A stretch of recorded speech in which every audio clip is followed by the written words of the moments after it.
За 6 порции тарт с спанак и сирене първо приготвяте плънката. Нарязвате наситно един стрък прас и скилитка чесън. Запъжвате ги в половината от 80 грама масло и към тях прибавяте 300 грама почистен пресен спанак. След 1-2 минути отцеждате сместа и прехвърляте в купа. Слагате 150 грама натрошено краве сирене, настърганата кора от един лимон и 1 чайна лъжичка сух риган.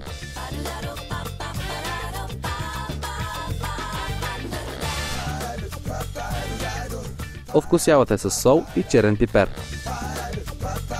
После намазвате дъното на тава с масло и в нея подреждате 8 точени кори, една върху друга, като и тях намазвате с масло.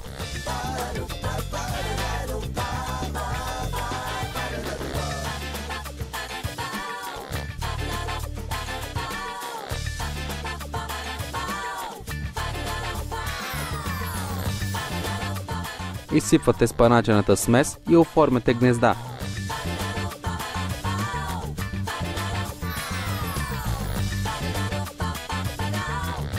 Заливате с разбити 3 яйца и 100 мл прясно мляко.